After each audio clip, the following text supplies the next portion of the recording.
walaupun ketawanya ketawa miris kan, kalau dibayangin ngeri sendiri itu serem aja. Nah, tapi surga itu indah banget. Nah, gimana caranya supaya lu semangat ibadah? Lu hayalin surga itu. Kata ulama, surga itu ada manusia di muka bumi ini yang jago ngehayal tanpa tanding, jago hayalannya itu.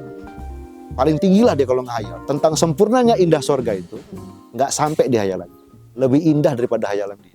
Nggak kepengen ke sana gitu. Belum ada di muka bumi ini indahnya. Nggak kepengen tah. Terus ketemu Allah ngeliat wajahnya. Terus dari Jumat kata Allah gini, ini hari saya beri kamu kesempatan untuk menukar wajah kamu kalau kamu nggak ngerasa ganteng, nggak ngerasa cantik. Terus kata manusia yang dalam surga itu, ya Allah cukup kami nih ya Allah. Dengan keadaan kami, dengan kami lihat wajahmu itu cukup kami ya Allah. Coba keren nggak? Dialog ngobrol gitu. Orang ngobrol sama bapak aja keren. Ngobrol sama Allah masa nggak keren? Anggotanya Bikers One ternyata banyak juga yang masih awam ya. Tadi Ubaru Banyak, tadi ya. Ubaru. Kami ini kan makelar mbak. Makelar nipuin temen, jorokin ke masjid, tangkap ustadz. Kan batas kami kan cuma pintu masjid. Iya. Ke dalam kan nggak ngerti. Satu ayat nggak paham, satu dalil nggak ngerti. Baca Quran patah-patah. Ya jebak aja teman. Depan pintu masjid jorokin. Ini ustadz nih, tangkap ustadz ambil gitu. Udah cari lagi korban berikutnya. Yang sudah di dalam jangan dikeluarin. Lo nggak sempurna cara tahir. Nanti begitu. Yang penting sempurna wudunya dulu. Kalau sempurna wudunya nggak sempurna, segerakan. Nanti sholatnya sia-sia. Itu tarik lagi. Maaf nih bos, lu nggak sampai sini basahnya. Lu kemariin dong gitu. Karena gugur sholat dia, kasihan. Tapi kalau soal gerak dan lain-lain, cara dia sedekap gini, nggak usah lu ributin. Lu nggak suka jangan lu lihat. Tahiyatnya gini-gini, nggak usah, nanti dia keluar masjid. Capek masukinnya lagi gitu loh. Banyak juga ternyata ya kalau yang soal kayak itu harus dilurusin. Yang penting Ya, kalau yang hilafiyah mah yang nggak usah diributin sih. Yang ubudiyah, yang urusannya agama aja yang kita perhatiin betul gitu. Tadi abang bilang kan kalau misalnya nih kita berdakwah ngajak orang pakai pendekatan surga dan neraka. Pendekatan neraka tuh orang-orang pasti nggak mau kabur. Nah, apa sih yang teman-teman bikers nih kan ada kajiannya juga. Ini kajiannya itu kajian seperti apa sih yang biar teman-teman bikers ini tetap ada di barisan ini? Ya lu kalau ikut kajian Bikers One tuh pulang seolah-olah lu itu. Karena ada 4 contoh sahabat Rasulullah itu yang pada dirinya itu ada pada kita. Ada teman lu galak banget nggak? Tersinggung dikit nonjok. Siapa sahabat yang galak banget? Sayyidina Umar. Jadi ketika Ustadz tuh menceritakan 4 sahabat itu, dia keluar dari masjid, gua ini ternyata mirip Sayyidina Umar ya, gitu loh. Nanti kan ada yang rajin kasih duit tuh, ngasih teman-teman. Itu Utsman. Sayyidina Ali, Utsman punya kebun, Sayyidina Ali tuh punya duit gitu kan. Kalau bijak banget, sabar banget. Siapa yang bijak? Abu Bakar As-Siddiq. Oh ya. Gue ini dibohongin temen diam, ternyata gue ini Abu Bakar As-Siddiq gitu. 4 itu ada pada kita semua. Ada pada kita. Tapi gue nih entah kenapa. Ada juga loh sahabat Rasulullah tuh yang galak banget loh. Dikit-dikit main gebok gitu. Sayyidina Umar tuh umur berapa coba kenal agama? 40 lebih. Bisa ngajinya mau 50 tahun. Belajar ngajinya 2 tahun loh. Belajar ngajinya. Dia pernah menangis di hadapan Sayyidina Abu Bakar kan. Saya ini gak sehebat kalian ngajinya. Saya ini patah-patah. Kata Sayyidina Umar, kamu mengulang alif itu 10 kali. Maka ganjarannya 27 kali 10. Per satu huruf itu kan 27. Banyak amal kamu belajar ngaji daripada kami, katanya. Baru dia seneng lagi gitu. Ya ternyata ya berapa tahun sih mereka bersama Rasulullah kan 23 tahun. Nggak lama kok. Jadi kalau ngomong sahabat itu kenal agamanya jauh lebih panjang kita kenal agama. Tapi berat syarat mereka lebih berat dengan kita. Kan kayak syarat husu. Tapi ini ya lagi-lagi perdebatan. Husu itu kan mulutnya takbir Allah, niatnya kan di hati, berbarengan. Jadi niatnya kalau bahasa Indonesia aku berniat sholat zuhur dalam hati. Ya dalam hati, tapi berbarengan dengan takbir. Itu bisa kamu kerjakan. 4 rakaat sholat zuhur kamu itu tidak husu, itu dianggap husu. Sebab itu. Itulah umat akhir zaman, keren kan? Tapi sahabat nggak bisa lupa siwak aja kalah perang, iya kan? Nggak bisa. Lebih berat. Makanya ada yang menghayal. Indah banget kalau kita lahir di zaman Rasulullah. Oh nggak kuat lo bos, nggak kuat. Lu nggak dipilih, kenapa lu lahir sekarang? Lu nggak kuat. Kan ada cerita santri yang malamnya ngomong sama kiainya, Kiai, andai kita ini lahir zaman Rasulullah enak ya Kiai. Kata kiainya, lu nggak kuat nggak? Itu 7 santri masuk kamar malamnya mimpi naik mobil sama Rasulullah ditanjakan, mobilnya mundur. Mereka cerita lagi besok sama ustadznya, sama kiainya. Kami tahan mobil itu pakai tangan. Tuh kamu orang, kata kiainya. Kalau zaman sahabat kepalanya diganjelin ke ban. Ya kan masang badan nada panah. Sekaratul mautnya 2 hari di tenda ditungguin sama Rasulullah. Surga kamu, syahid kamu. Dia nggak ngerang, dia diam, cabutin satu-satu panah. Zaman kita lari lah. Ngeliat kawan dikeroyok aja kita kabur. Ya, apalagi membelain ulama. Banyak ulama di penjarain kita diem aja kan. Iya. Status WA aja nggak bikin. Palestina jangan ngasih duit. Bikin SW tentang Palestina dengan benderanya aja nggak sanggup. Apa terusnya gitu. Ya kan, pada parameter iman hari ini adalah Palestina. Lu punya empati ke sana, jelas lu Islamnya kan. Nggak kita kerjain. Nggak habis 1 bit tuh. 1 byte tuh nggak habis kuota kita untuk naikin gambar itu. Nggak kita kerjakan, Mus. Jadi kita pengen lahir di zaman Rasulullah. Kabur lo. Jangan-jangan lu ikut Abu Lahab. Ya, mati dalam keadaan murtad. Apes. Jadi teman-teman biker subuhan ini dikenalkan dulu lah dengan sosok-sosok sahabat. Ya, heroik dulu, heroik. Nanti baru kita cerita kepahlawanan. Nanti baru diselipin sedikit tentang fikih gitu. Kalau kita jejelin fikih repot. Kenapa? Fikih ini kan agama perawinya. Ya apa yang ditulis sama Bukhari Muslim ya yang dia suka aja. Cara wudunya, cara sholatnya. Bang, selama abang 7 tahun nih di biker subuhan ini ada nggak sih pengalaman paling tidak terlupakan nih secara spiritual gitu? Wah, kayaknya jadi sombong. Ya. Gak apa bang, salah satunya deh apa nih yang paling berkesan selama 7 tahun membersamai biker. Kalau pengalaman batinnya luar biasa. Kalau nasihat Allahnya luar biasa. Jadi saya bilang tadi meskipun bercanda, berdetaknya hati orang salah ini itu Allah dengar. Kita belum ngucap aja hati kita kepengen, itu keren. Jadi satu ketika saya pernah diundang sama biker subuhan Jogja milad pertamanya, milad tahun pertamanya. Itu fadilahnya insya Allah saya buktiin. Saya bilang insya Allah saya berangkat. Saya nggak punya duit, bener-bener nggak punya ongkos. Saldo itu nggak 0 rupiah lah, kalau 0 rupiah mati kan rekening kita. Ya pokoknya udah ditarik udah nggak bisa lagi lah. Saya insya Allah. Terus teman tuh dengar, abang betul mau jalan? Ya insya Allah saya jawab lagi di sini. Nah, terus tiba waktunya saya jadi ingat dulu. Saya ingat dulu ajudan gubernur lah ya. Saya telepon. Ini kan pertengahan tahun saya bilang, bisa nggak saya minta kuota gubernurmu untuk tiket pesawat sih ngerayu. Gue ini pengen ke Jogja gitu. Sama siapa bang? Sendiri. Oh kalau abang sendiri udah pakai duit saya aja bang saya beliin. Tapi nggak pilih ya bang. Maksudnya gimana? Abang saya berangkatin subuh kan murah. Gitu. Ya sudah. Jadi 1 hari sebelum saya berangkat ke Jogja itu, saya dapat dapat WA. Bang, abang sudah saya transfer 700 ya bang. Kami naik bis malam ini duluan ke Jogja. Abang kan naik pesawat. Oh gitu saya bilang. Apa ini 700?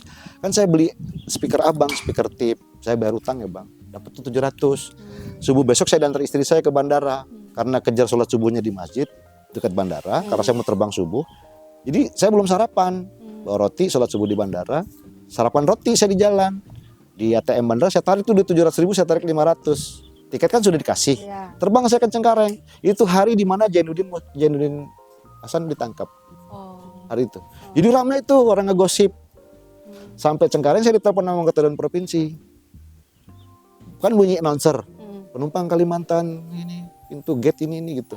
Kan dia paham tuh. Lu di bandara bang? Iya di Cengkareng. Kenapa? Mau kemana lu? Ke Jogja. Jalan-jalan. Enggak, dia dakwah aja. Nebeng sih gua gitu. Bang, di sebelah gue ini pengusaha temen lu. Ntar gue omongin. Lu mau kemana San? Gue bantu ya San kata dia. Gue titip amal. Enggak lama sekretarisnya nelpon. Bang udah saya transfer 1 juta. 1 juta rupiah. 1,7 sudah dapat ya. Oke, flight Jogja. Enggak. 500 saya lihat makanan tuh mbak. Saya beli makanan 50.000 rupiah. Makan kenyang. Terbang saya ke Jogja. Sampai Jogja singgah ke rumah teman disangguin 400.000 rupiah. Hari itu. Terus besoknya saya ditelepon sama Kadis Kelautan Provinsi Lampung. Saya di Jogja. Iya. Ikut dong. Terbang lalu kan Kadis. Bisa tiket-tiket, bisa goso kan. Ikut lah ini asik di Jogja nih. Enggak lah gue titip amal aja. Dikirim 2,5 juta. Besoknya. Lusanya ada ajudan salah satu bupati telepon saya. Abang di rumah. Enggak gue di Jogja. Aduh gue gimana ya bang? Lo kenapa? Gue disuruh bapak nganter duit 100. 100 apa? Juta. Oh, nggak ada orang di rumah saya bilang. Lu bawa dulu aja pulang. Gue habisin bang. Terserah lu. Gitu. Tapi kalau lu pengen banget, saya bilang, lu jajanin 10. Maksudnya gimana bang? Itu punya lu. Terus 90 kasih ke gue, nunggu gue pulang. Beneran bang? Ya udah. Buat lu 10 juta. Gue dapat duit sekian juta masih di Jogja, di Lampung udah nungguin 100 juta. Padahal berangkat awalnya nggak punya apa-apa. Itu cuma modalin soal Allah. Berikutnya anak saya itu. Mau sunat yang laki. Mau sunat yang laki. Pas saya minta dia sepeda listrik. Oke. Kan cuma 4 juta. Gue punya saldo 5 juta. Gue oke dong. Besok maghrib dia nongol. Wah nggak jadilah dia sepedanya mau umroh aja. Tapi kan katanya Allah lagi. Insya Allah nak, jawabannya gitu. Tapi sambil gusar juga dari mana duit ini. Kan nggak mungkin sendiri. Tiba-tiba banget ya minta umroh. Iya kan nggak mungkin sendiri kan. Mesti gue temenin. Kalau gue berangkat emaknya pengen, ayunya ikut berempat. Keluarga dong. 100 bos. Gue telepon teman salah satu yang punya pengusaha tour travel. Bang, berangkat umroh berapa? Nyerocos yang sana. Kebetulan Dinda kita punya sesi singgah di Turki gini. Gue lagi nanya berapa, bukan sesinya. Udah gampang, lu kirim 1 juta dulu. Berempat ini, 4 juta buat ngurus visa dulu aja. Ongkos bang, 26, lu gue kasih 24. Enggak, Adi kalau gue kirim 1 juta lunasnya kapan? 1 bulan sebelum berangkat. Jadi gimana? Udah bismillah dulu. Gue belum punya duit bang. Udah lu kirim 1 juta, tenang aja. Nanti Allah kasih lu. Kirim nih, deg-degan. Menjelang pilkada itu kan butuh perahu. Ada salah satu partai yang gue ajak ngobrol dengan Mas Rido. Rupanya dia cair nih, dapat saweran. Mampir ke sini. Dek, gue nggak bisa tidur dek berapa hari ini. Gue pengen betul nemuin lu. Ini buat lu nih. Tapi gue udah janji hati. Apa sih ini? Bagian lu. Gue buka berapa mas? 350 juta. 350. Dari cukup tuh. Gue butuh 100. Angkat dah. Ya jelas lah. Poya-poya bos. Di negeri, di tanah haram gue poya-poyanya. Bukan di New York dan Las Vegas bos. Gue party-partinya di Mekah Madinah. Bang, tadi kan abang sempat sebut beberapa nama yang lumayan tokoh populer lah, politisi di Lampung. Ada Bang Umar Ahmad, Bang Ridho Fikardo, Bang Mirja. Nah, kalau boleh tahu latar belakang abang nih apa sih bang? Profesi? Saya ini apa ya? Mekanik. Tukang bengkel. Kuliahnya FISIP, nggak selesai. Oke. Di mana waktu itu bang? Unila. Di Unila, nggak Sospol, selesai. Sospol. Pernah gabung di beberapa partai. Oke. Tapi cuman suka, nggak nyalek. Saat ini masih bergabung di partai? Oh udah nggak lagi, udah 10 tahun, 15 tahun non partisan.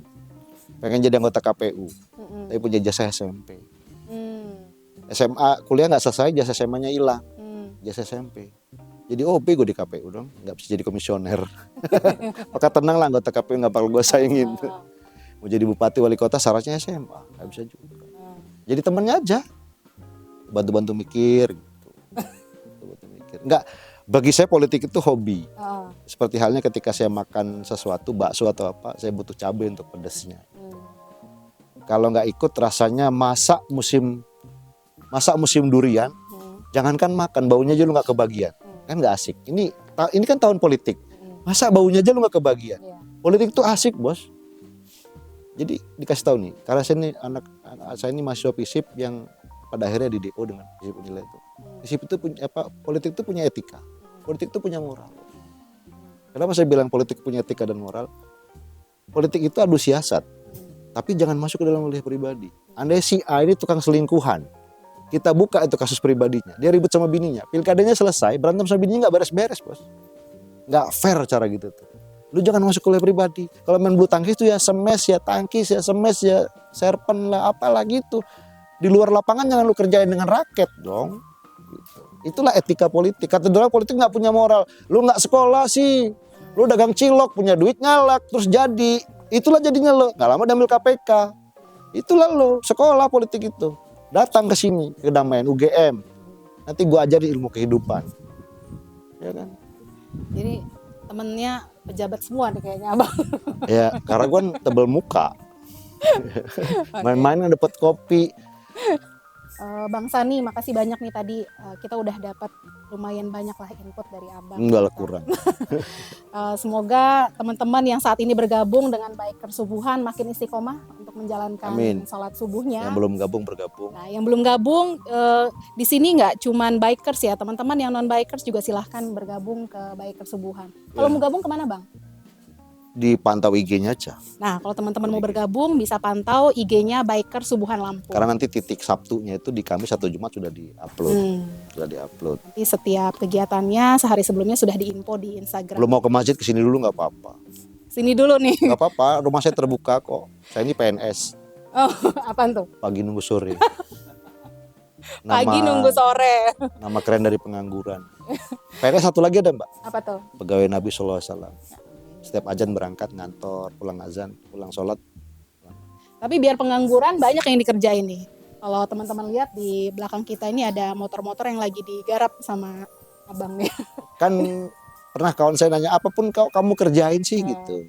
Saya mah pakai teorinya suku anak dalam. Ladang berpindah. Lu kalau ngeliat lahan kosong, bongkor, tanya pemiliknya nggak ada, lu tanam aja singkong atau apa. Jangan lu tungguin dia berbuah.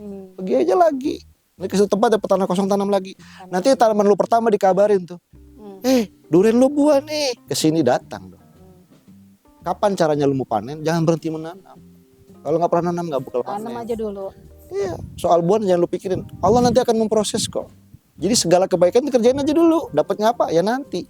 Dan nggak perlu hitung ganjarannya. Kenapa? Murid itu ujian. Yang menilai ujian siapa? Guru. Umat diperintah sholat. Yang nilai sholatnya siapa? Allah. Allah langsung. Allah kan. Ya. Kenapa lu berpikir sholat lu terima apa enggak? Tahu nggak itu perbuatan sedang apa lu? Lu saat itu sedang menjadi Allah menilai-nilai sholat. Kan kita disuruh mengerjakan. Yang nilai siapa? Allah. Kalau lu berpikir tentang nilai ibadah lu sedang bertindak menjadi apa? Menjadi Allah. Hebat amat lu. Kerjakan aja bos. Diterima apa enggak ngapain lu pikirin, bukan wilayah lu nilainya. Skornya bukan wilayah lu. Nggak penting. Penting kerjain gitu loh. Backup wajib pakai apa? Sunnah. Kenapa sunnah dikerjakan? Kalau kita lagi malas sunnah, yang ditinggal sunnah. Kalau cuma wajib, apa yang mau kita gade ketika kita malas? Yang kita gade wajib. Maka ya kau beli dia kerjakan gitu. Karena kita lagi malas kau beli dia, ini wajibnya kita kerjakan. Menyempurnakan amal wajib kita. Ya, bukan takutnya lagi malas, buru-buru. Ya kau beli tinggal boleh dong. Dia nggak dikerjakan nggak masalah. Benar. Tapi wajib kita oke. Tapi kalau kita cuma mengerjakan wajib, nggak pernah mengamalkan sunnah. Nanti ketika lu malas, yang lu gade wajib. Ini celaka ini bos. Kalau teman-teman ada yang tertarik gabung di Biker Subuhan, bakal banyak nih ngedengar wajangan-wajangan dari Bang Sani. Nggak, aslinya saya dapat begini ini karena saya kerjanya ngerentalin telinga. Dipinjemin telinga Iya, ya. karena saya ini pendengar yang baik. Ya. Jadi sering ngedengar. Jadi Ngedengar. iya, saya punya pengalaman menyelesaikan rumah tangga orang yang lagi ribut. Itu bukan karena saya tukang ribut, bukan. Karena banyak yang curhat dengan saya tentang ada yang udah 30 hari diemin, bininya ada. Ada yang diusir sama Itu anggota Biker Subuhan yang curhat. Iya. Ya kan udah baru Mbak. Ya pasti hidupnya kan gini. Saya bilang sama teman saya, lu ini keren ya. Lu nakal, banyak masalah, tapi lu asik aja hidup lu ini. Kenapa coba? Lu ini di ujung nama lu ini mirip-mirip ustadz-ustadz yang gede itu. Kan ada Rija Sapik Basalamah ya. Oh iya. Tapi dia nggak Basalamah Mbak. Masalah.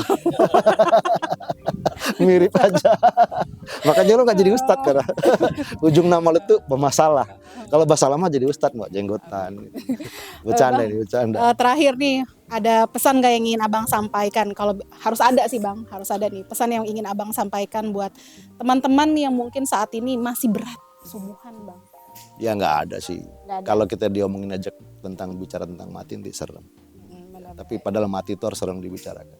Padahal nasihat yang terbaik adalah tentang kematian. Nah, jadi kalau mau dapat nasihat baik ya bicara tentang kematian. Tapi nggak gini lah. Hidup ini adalah perjalanan. Sejatinya perjalanan itu apa? Perjalanan itu pergi, bukan. Perjalanan itu pulang. Pulang, kembali. Kan nggak ada orang jalan nggak pulang. Sejauh-jauh kamu pergi pasti pulang. Artinya hidup itu adalah perjalanan. Perjalanan itu adalah pulang.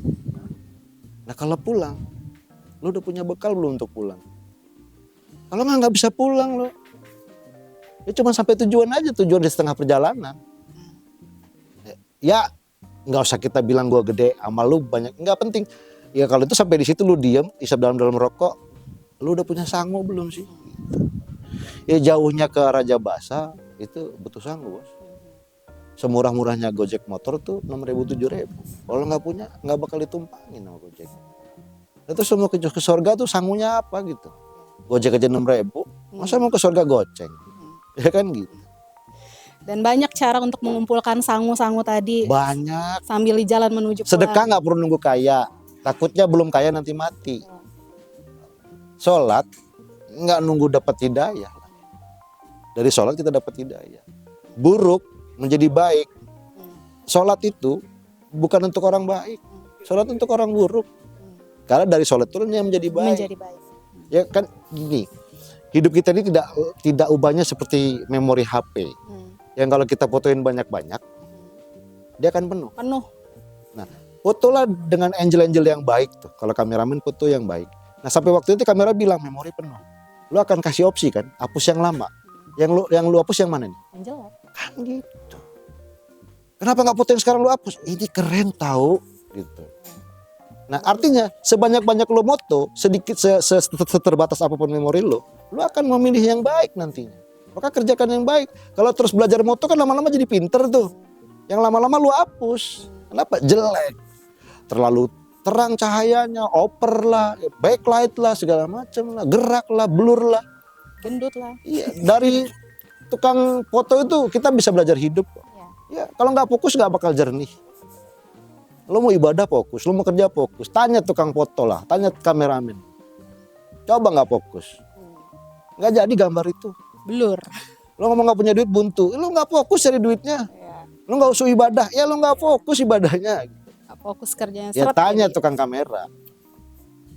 Gimana cara memfokuskan? Nah itu tadi ya. Kalau mau kumpulin bekal, salah satu caranya boleh nih, siapa tahu Biker Subuhan bisa jadi salah satu jalan buat kita atau siapapun buat mendapatkan hidayah. Enggak lah, ini hiburan lah, ini tamasya. Pokoknya tamasya deh, udah benar-benar. Makasih banyak ya Bang Ya, Sani terima kasih. atas bincang-bincangnya. Terima kasih juga udah masuk tadi. TV. Nah, teman-teman, itu tadi perbincangan SMSI Bandar Lampung dikongsi dengan Bang Sani dari Biker Subuhan. Terima kasih sudah menyaksikan. Sampai jumpa di episode kongsi selanjutnya. Assalamualaikum warahmatullahi wabarakatuh. Waalaikumsalam warahmatullahi wabarakatuh.